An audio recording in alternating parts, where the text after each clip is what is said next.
We're at our secret test facility. Let's see what we're rolling out today. A 2021 Toyota Supra with bright red paint.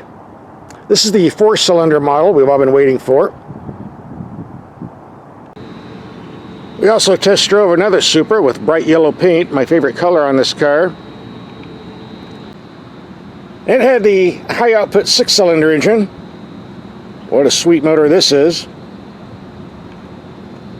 And we'll have a link for the 6-cylinder Supra video at the end of this 4-cylinder Supra video. Just go to the end, click and watch. I covered the Supra in detail when we had the 6-cylinder car a few weeks ago. So I'm not going to cover this car entirely. I'm just going to tell you the difference between the 4-banger and the 6-banger. And we'll start with the price tag. The Supra with a 6-cylinder starts around $51,000, fully loaded. This is what ours was. $57,185. The 4-cylinder starts at $42,590. This one was loaded up with some goodies though. A safety technology package we don't really need. A cargo mat that should be standard. Wheel locks that should be standard. And here's the total fee. The 6-cylinder Supra was rated 335 horsepower for 2020, then they rated it 382 for 2021. No real increase of power, just the way they rated it as all. Fuel economy is 2230 mpg. 0 to 60 time was claimed to be 3.8 seconds, which is what I got. The 4-cylinder is rated 255 horsepower, 25 to 32 mpg. Both engines are hooked to an 8-speed automatic transmission with paddle shifters. Car and Driver magazine claimed a 0 to 60 time of 4.5 seconds for this 4-cylinder Supra, and that is total BS. You're never going to get that quick. Toyota says around 5 seconds, and I'm getting pretty close to 5, around 5.3, around in there. The roads are kind of wet, so it's kind of hard to get traction. It's brisk enough for the average driver. The 6-cylinder car has an adaptive suspension for different drive modes. We don't get that here. One suspension setting for all. We'll see how that performs when we get this out on the road. The 6-cylinder car had 4 piston brakes. This one gets 1 piston brakes. We'll see how this stops once we get it out on the road. The 6-cylinder car gets 19-inch wheels. On the 4 you get 18 inches. And on the 6-cylinder Supra you get power seats, which I think is kind of a dumb idea for a small sports car. All that weight. Here you get manual adjusted seats, which is what I prefer on a sports car. And the entire vehicle is 200 pounds lighter than the 6-cylinder. Unfortunately, we get some of the flaws the 6 had, like the lack of a spare tire. And super wide rocker panels under the door that collect dirt and get your pants dirty in bad weather. And an info screen that is way too dim in daylight, even when you turn it up all the way. It has a lot of glare. And this puzzles me because Toyota has their test track in Arizona where the sun shines like 99% of the time, although not today. You would think they would notice this as a problem, but guess not. Another gripe we had with the other Supras were the headlights. Nice and bright on high beam, but on low beam they just don't reach out. At least they didn't on the ones we had. And these don't look any different, so we'll take them out in the dark right now and see what we're dealing with.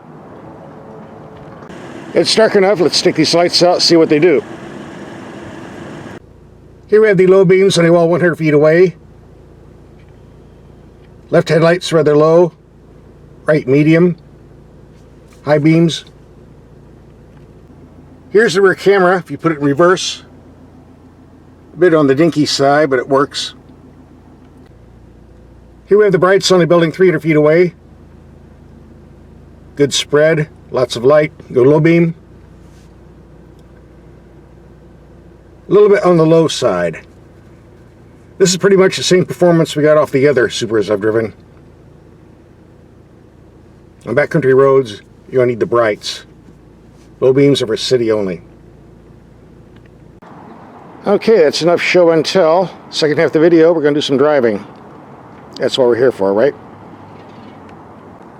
Oh, and in case you missed my other Supra videos, this is a Toyota as far as bodywork and interior goes. Underneath it's all BMW, right from the Z4. That makes the price even more attractive because it's hard to find a Beamer for around 40 grand nowadays. Okay, mid 40s. There's a difference in the power steering compared to the 6-cylinder. This doesn't seem to be as well connected on the 4-cylinder car, but maybe the average person won't notice. We'll take this out in the mountain roads and see how it does later on in the video. As we do in all my videos, we're going to take some mild speed humps around 20 miles per hour. See how the ride quality is. Here comes bump number 1. Pretty smooth. Number 2. Again, smooth. And here's the nasty one. This is going to be interesting. Smooth again. Probably because of the smaller wheels and tires. They don't clump around as much as the bigger ones on the 6-cylinder. Well, I got some dry pavement. Let's do a 0 to 60 run, if you can see off this glary gauge cluster.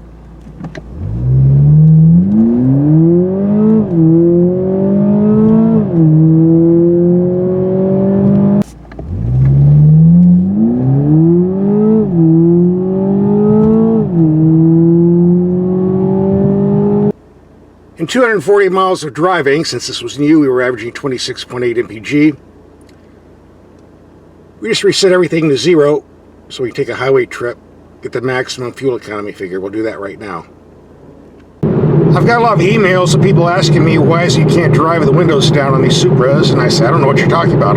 Then again, I never drove with the windows down, so let's put the windows down and see what the problem is. Yeah. Wind buffeting supremo.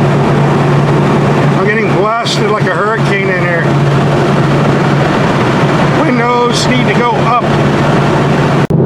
Alright, now we know you can't drive with the windows down on the freeway anyway. And speaking of other noise, these tires and wheels are extremely noisy. I can hear every bump on the road. Feel it too on rough pavement. Too bad it did so well on the speed bumps, but there are different types of driving conditions, so there you go. A noisy car for long trips, at least with these wheels and tires, it seems. Then again, this is a sports car with limited room, so who's going to take this on a very long trip anyway? Okay, let's pull over and see what the fuel economy is. Cruising at 71.9 miles per hour, got 32.1 mpg. Compared to the 6-cylinder car we had a couple weeks ago, that was doing 29 to 30 mpg. Okay, enough about fuel economy. Let's do some driving here. The steering, engine, and transmission has 2 settings, normal or sport. I'm going to put everything in sport. Done. By the way, before you ask, yes, this car does have a launch control system. We can get your 0 to 60 time down to closer to 5 seconds versus the 5.3 seconds we did earlier, but this car is brand new off the boat, and I'm really not supposed to be racing it hard.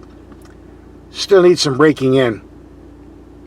The best way to do that is take some curved country roads, and we're going to do that right now. Here's a better illustration of the headlight performance. I have the brights on. I can see way down the road about a quarter mile, but go to low beam. And notice how the lights disappear in the pavement on these dips.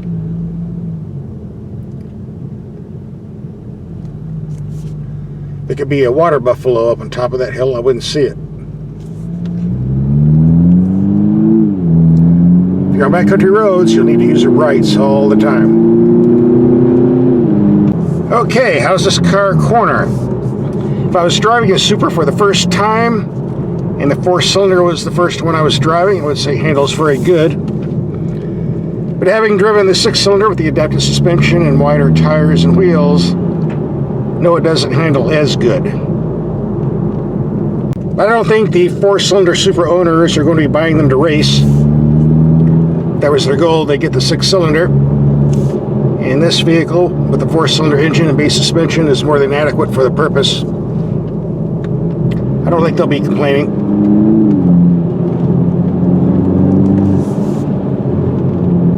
If you want to get maximum performance on this 4-cylinder engine on roads like this, you need to take the transmission out of drive and start using the paddle shifters. Wake this engine up.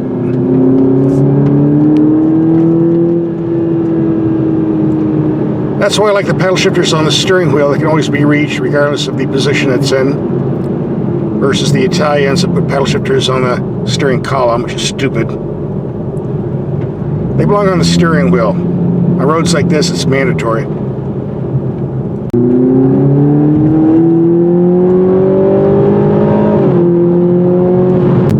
Rumor has it that Toyota's planning on offering a 6-speed manual transmission in the Supra. More likely with the 4-cylinder engine we have here.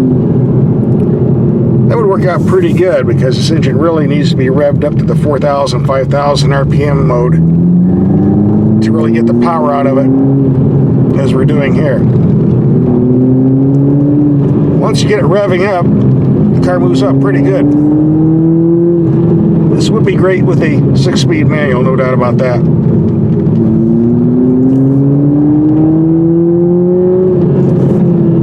The 6-cylinder, on the hand, does not need a manual transmission. That would just slow it down a bit. That is far better with the 8-speed automatic.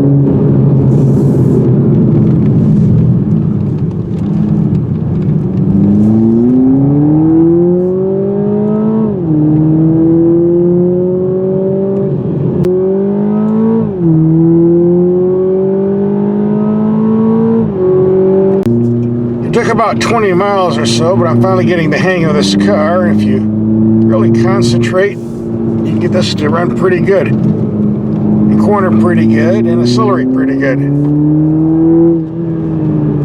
This takes a little practice.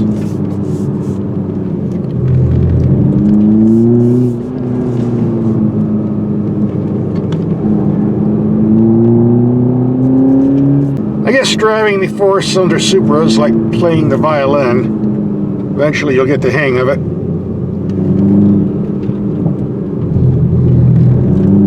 I still like the 6-cylinder car better though.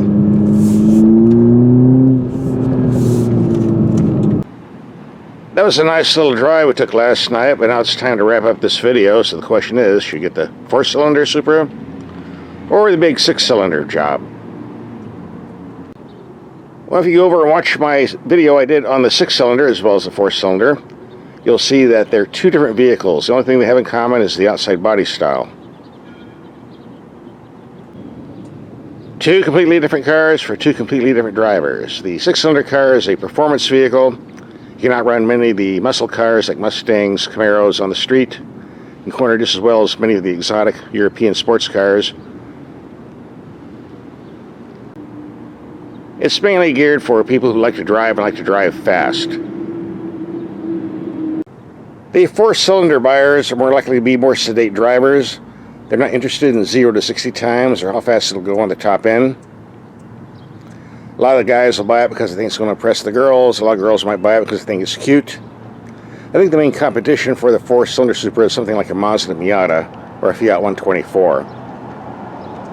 In other words, a nice car you take out in the country on a weekend drive, not a hot rod you go racing on the street, challenging all those V8 Camaros, Challengers, and Mustangs. Either way, if you can keep the options down, the 44 grand for this 4-cylinder is a good bargain. Likewise, on the 6-cylinder, $51,000, if you can keep the option list down. Which is hard to do because these are short supply. They load them up with everything, and you really don't have much choice unless you special order. Coming up, a video we did on the 6-cylinder Supra. Just click and watch.